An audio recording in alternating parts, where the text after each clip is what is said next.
Hey, what's going on, guys? Coming at you with an updated deck profile post Raging Tempest, aka post Zodiac format. And today I'll be showing you guys an updated list of my Flower Cardians. So a big shout out to some of the guys at Galaxy Games that were able to hook me up with all the cards I needed from this new set to update my Flower Cardians. The deck actually gets a lot more interesting with some of the new support. It's a lot more playable, it's more fun, has some interesting combos. And then the big thing I was excited about was this guy, the Flower Cardian Lightflare. He's basically a 5,000 attack point Shien that whenever any of your Flower Cardians battle an opponent's monster, it just negates their effects until the end of the battle phase. So pretty solid card overall. Granted, you have to pretty much use your whole field to synchro summon him, but he is really fun to make and can sometimes steal games. So yeah, let's go ahead and get right into the deck profile. So starting off with the monsters, you of course have the standard triple pine. This is pretty much your combo starter for the deck. This is your lowest level that you base all of your other spell summons around for the most part.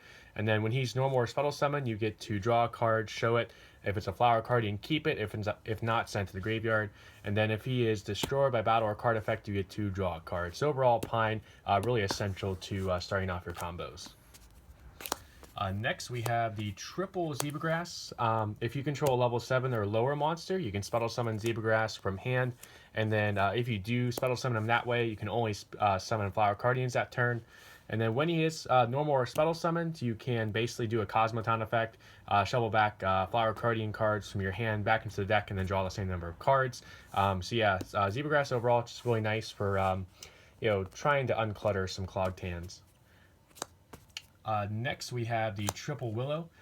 Similar effect to Zebragrass, to where if you control a level 10 or lower monster, you can spell summon him for free, and then you're restricted to summon Flower Cardians that turn. Then once per turn, you can target a Flower Cardian monster in your graveyard, including the synchro monsters, shuffle it back into the deck, and then draw one card. So it's a nice recovery and nice draw power right there. And what's coolest about him is that he actually has a giant Trunade in his card art, which is really cool. Then we have, for the final 100 attack point monster, we have the triple Paulownia. If you control a level 11 or lower monster, you can spell summon him for free, and then of course you're restricted to only summon Flower Cardians that turn. With his effect, if he's targeted for an attack, you can negate the attack, end the battle phase, and draw one card. So his effect isn't the greatest, but he is the easiest of the other other 100 attack point monsters to spell summon, so he is pretty useful for just getting another Flower Cardian on board, which you need to get as many as possible on the board to go for your big synchro plays. And then I do max out all the 100 attack point monsters because you need at least one of each of them in deck for the Flower Gathering card, which I'll get into here in a bit, that lets you summon one of each of all 4 of them from the deck. Next, for one of the tuners, we have the free Flower Cardian Peony with Boardefly. We only have 2 tuners in the deck, and I max out on him because he's the easiest to summon. Basically, you just have to spell summon him by attributing any other Flower Cardian monster, and then when he is summoned, you can draw a card and show it. If it's a Flower Cardian monster, you can look at the top 3 cards of your opponent's deck and then place them on top or on bottom in any order. Otherwise, send the card to the graveyard. And then with this and the other tuner, they have the synchro effect to where you can treat it and all other synchro materials as level 2 for the synchro summon. So that's how you're able to add up to your level 6, level 8, and level 10 Flower Cardian synchro monsters. Next, for the new edition from Raging Tempest, one of them, we have the free Blossom with Curtain. This card's actually really good. It's 2,000 attack points and defense points. With its summoning condition, you basically reveal it and then draw a card and show it. If it's a Flower Cardian monster, you spell summon this and then keep the card. If it's not a Flower Cardian, unfortunately, you discard this and the card you drew off of this. But it's just nice to have a free spell summon that also can attack in to get some good damage, which is what this deck really needed. Then it also has like a Colute-like effect to where if one of your Flower Cardians battle an opponent's monster, you can send this from hand to graveyard and then have it gain 1,000 attack points until the end of the damage step. So overall, this was a nice added piece to the deck, which gave it a bit of extra consistency and power. Next, we're playing the double Flower Cardian Clover with Boar. It's a level 7. You have to first spell summon it by attributing any other Flower Cardian monster. And then when it is summoned, you draw a card, reveal it. If it's a Flower Cardian monster, you can destroy one monster on the field. I think it's one monster your opponent controls, actually. Otherwise, you send it to the graveyard. So it's nice for the possibility of monster removal. And then in general, it's just a decent monster you can summon that's not too hard to summon. Not as hard to summon as like the 2000 attack point monsters from Dragons of Legend, for example. Next, we have the 2 Flower Cardian Maple with Deer. He's a level 10. Same summoning condition as Boar. And then if he is summoned, you draw a card and show it. If it's a Flower Cardian, you can pop a spell or trap card your opponent controls, otherwise send to the graveyard. So nice for the possible back row removal. And then again, is a relatively easy summon for the deck. Then for the final monster in the main deck, we have the 2 Flower Cardian Willow with Calligrapher. This is the other tuner. Unfortunately, it is hard to summon because you have to tribute a level 11 Flower Cardian monster other than himself, which is Willow, the original Willow.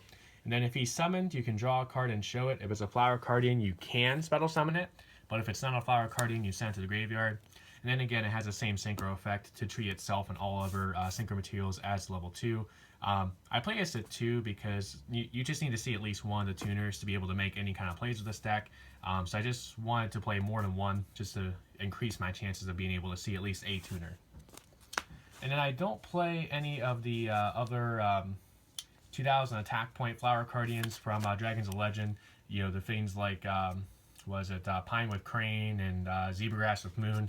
Because they're really hard to summon. They don't really add anything to the deck for the most part. They have some nice battle phase effects, but they don't really make it easier to spam the board or easier to go into synchro plays. So just to keep this deck down to 40 cards and keep consistency as high as possible, I did decide to cut them. So now on the spells, the best card in the deck by far, the triple Flower Gathering. Basically, you just activate this, summon one of each of your 400 attack point Flower Cardian monsters from your deck. Obviously, you can only summon Flower Cardians that turn. You can only summon Flower Cardians that turn, and they can't be attributed for a tribute summon, but your Flower Cardian special summon effects aren't a tribute summon, they're a special summon, so that doesn't really hinder you at all. And then you can only activate 1 Flower Gathering per turn. Well, this is really the big thing you want to see as early as possible to get your plays going. Just to spam your board with 4 Flower Cardians. Then if you have a tuner, you at least have a Lightshower on board, if not, the new one, the Lightflare. So Flower Gathering overall is just a really good card. Next, we have the 3 Flower Stacking, also a really essential card, just for most of the Flower Cardian effects. Lets you select 3 Flower Cardians with different names from your deck and then place them on top of the deck in any order. So it allows you to basically excavate whatever you want off your Flower Cardian effects and summon what you want off of them for some more like controlled drawing, which is really good. And then during your main phase, except for the turn it was sent to the graveyard, you can banish it to add a Flower Cardian monster from your grave back to your hand. So it does have that extra utility of recyclability as well. So stacking overall, really essential card at 3 in my opinion. Next, for another new addition from Raging Tempest, we have the free Recardination. So if it's on-field effect, you can target a Flower Cardian in your graveyard, add it back to your hand, and then you can special summon a Flower Cardian from your hand, ignoring its summoning conditions. So not only does it recycle a Flower Cardian from your grave, but it also gives you a free Flower Cardian out of your hand onto the field, which is just really good. And then with its grave effect, if it's sent to the graveyard by the effect of the Flower Cardian, so if, say, you activate the effect of the Flower Cardian to draw a card and you reveal this, and it gets sent to the graveyard by its effect, then you get to activate this grave effect. Basically lets you activate the top 5 cards of your deck, pick a spell or trap card among them, add it to your hand, and then the other cards get placed back on top of your deck in any order you choose. So not only does it give you a free spell card most of the time, but it also lets you stack the deck any way you want, which can be really essential for setting up your plays. So Recardination, another card that's essential at 3, because you want to see it in your hand, and you also want to mill it to the graveyard off your Flower Cardians. Next, we have only the 2 Super Koi Koi. This is a card I previously played at 3, but for space issues and also with Reincarnation being such a good card, I felt like it was necessary to cut this at 2. Especially now with not playing all the 2000 attack point monsters, the grave effect to be able to tribute something on field to special summon isn't as relevant anymore. But still being able to excavate free and then summon as many Flower Cardians as possible is really good, especially with Flower Gathering. You're usually going to get at least 1, if not 2 monsters off of this if you don't like stacking them. That's why I meant stacking, not gathering. If you don't combine this with stacking, but you do have sometimes bad luck with this where you banish 2 or 3 cards off of this and lose a lot of life points. So that's why I feel like 2 is the right number because it is kind of a risky card. Next, we still have the free Allure of Darkness. Obviously, they're all dark monsters, and you play a ton of monsters, so you don't really mind banishing one. You just want to dig deeper into your deck for your key combo pieces. Then we have the one Rhoda. Now with the addition of the Cherry Blossom, we have 6 targets for Rhoda. We could have 7 if I played the Pine with Crane, but yeah, a lot of targets for Rhoda, and both the Pine and the Cherry Blossom are cards you want to see in your hand as early as possible. Then for the final spell card, it's a new addition to the deck. We have the one Soul Charge. Something I actually overlooked while I was playing this deck previously and in my other builds was the fact that with the Flower Cardian summoning conditions, they say must first be spell summoned by their own summoning condition, which means that if you summon them properly first and they're in the graveyard, you actually can revive them back with things like Soul Charge. So that makes Soul Charge really good in this deck because it can extend your plays to give you a synchro play that you previously wouldn't have. Or if you say, do have your synchro play together and synchro into say like a Lightflare or a Lightshower, you can then Soul Charge back everything that you just used for that synchro summon and then do another synchro summon into like a Lightshower. So Soul Charge overall a really good card if you can see it in this deck. So that's it for the main deck. Total of 40 cards, 24 monsters and 16 spells. No traps. I did cut Rivalry of the Warlords since we are going into a Zodiac format where unfortunately Rivalry of the Warlords doesn't really do anything against them, so it's not really worth playing in the main deck in my opinion. So on the extra deck, starting off we had 2 of the new Synchro, the 2 Lightflare. You typically will only summon 1 in a game, but I like playing the second one just in case you're able to get over the first one.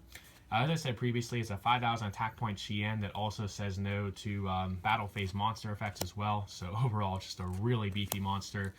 Just a really good monster in general that this deck kind of needed. Next, we have the 2 Lightshower. Even with Lightflare, still a really good card. Still sometimes more optimal against some matchups than Lightflare for the fact that it makes your Flower Cardians untargetable and undestructible. And then the fact that it's 3,000 attack and defense and burns them every time they draw a card in their draw phase is just really good. Puts a lot of pressure on the opponent. Then I still do play the 1 Flower Cardian Boardefly. Obviously the most lackluster of all the Flower Cardian synchros, but there are some times where this is either all you can go into or, you know, you just have another synchro summon and you're able to make this. And it can be good sometimes for the piercing and also for, you know, negating grave effects, but, you know, this is the one you'll go into least often. Then for a level 4, because sometimes when you're not restricted to just Flower Cardian summons, you can go into level 4 synchros. We have the 1 Armory Arm. Just a nice extra synchro summon play you can make to boost up one of your synchros or like your 2,000 attack point Flower Cardian monster up by 1,000 attack points. And then of course be able to inflict extra damage whenever they destroy a monster by battle. Then for the Xyz, this deck now with the new support can actually make 9 different ranks of Xyz, which is pretty crazy. Obviously you don't do that too often, but it's still pretty unique that this deck can do that in some situations. So for the rank 1, we have the 1 number 39 Utopia Roots. This would probably be Slacker Magician if I owned one, but I cannot find one in my collection, so for now it's Utopia Roots. The 1 Sky Cavalry Centaurea for rank 2s. You don't actually have a level 2 in the main deck, but with Super Koikoi's effect, it does make anything that's summoned from it level 2, so there are some times where you can actually make this, and it's just overall a really good rank 2. For rank 3, we have the Mechquipped Angineer. It's nice to make in alignment with your synchro monsters to be able to protect them from battle and card effects for a turn. You could play something like Break Sword, but I honestly think this is probably as good, if not better, just for, you know, defensive purposes. So yeah. Then for a rank 6, we have the 1 Utopia Beyond. Really nice for making your opponent's monster's attack point 0 and going in for the extra damage. For rank 7, we have the 1 Red Eyes Flare Metal Dragon. For rank 8, we have the number 23 Lancelot. I was previously playing Hope Harbinger, and I would be if it wasn't for the fact that I actually traded off at Columbus. I'll probably get my hands on it sometime soon. But yeah, Hope Harbinger is better than this, but this is still pretty decent for the fact that it can negate things. But unfortunately, it has to negate the first thing it's activated by the opponent, which kind of sucks sometimes. Then we have the Spider Engine for our 10s, 11, and 12. We have the Ravenous Tarantula as our 10. Pain Gainer for level 11, and then finally 7 Sins for rank 12. Really funny play I had at the sneak peek yesterday against Lightsworn actually was I actually naturally overlaid 2 Paulownias into him. in one of my turns and was able to banish this whole board of Special Summon monsters and was able to OTK him that turn, which is really hilarious, honestly. So yeah, those plays do come up sometimes, but, you know, not that often. So I'm going to really quickly show off my side deck. Not something you have to worry too much about with a deck like this. It's super casual, but a lot of the cards in here are, I think, good in theory for this post-Zodiac format. And it's probably going to be a similar side deck to what I'll have for most of my decks, really. You know, just really trying to be prepared for Zodiacs and also for some of the other things that'll pop up in the meta going forward. So starting off, we have a bit of a good Zodiac engine going first or even going second, honestly, against them. That's the free Flying Sea and the 2 Maxi. Flying Sea, obviously, really good because it stops their Z summons, which pretty much stops everything they want to do. And then Maxi, they special summon a lot, so you can, if you draw on the Maxi, you can use this, draw cards, and hopefully draw into this to stop their plays. I did actually really want to play Mischief with the Gnomes because it's a good card you can banish from the graveyard to lower levels, but unfortunately with how Zodiacs work, they can pretty much overlay on top of any Zodiac regardless of level. So unfortunately that's not a good card to play, so we are going with the Flying Sea. Next, we had a 2 Archfiend Eccentric, just here as an extra back row removal. Also has the double utility of being a monster removal as well if you do need it and have the normal summon free. So that's why I do play the Eccentric. Then we have the Triple Twin Twister for annoying back row. Mostly what you're worried about is Dimensional Barrier, Solemn Strike, Warning, and Bane's Emptiness. But other than that, you know, there's not a whole lot that you're really worried about. Plus, as I said, it's a casual deck, so, you know, it's whatever. Then we have the 2 Dark Hole and 1 Regek, or, yeah, that's swords. 2 Dark Hole, sorry. 2 Swords of Consuming Light, and then finally the 1 Regeki for board wipes going second against things like Totally Awesome, Dark Law, etc. So that is it for this, what happened to be a very long, in-depth, updated deck profile of my Flower Cardians. I do hope you guys enjoyed it. Please remember to like, comment, and subscribe, and I'll catch you guys next time.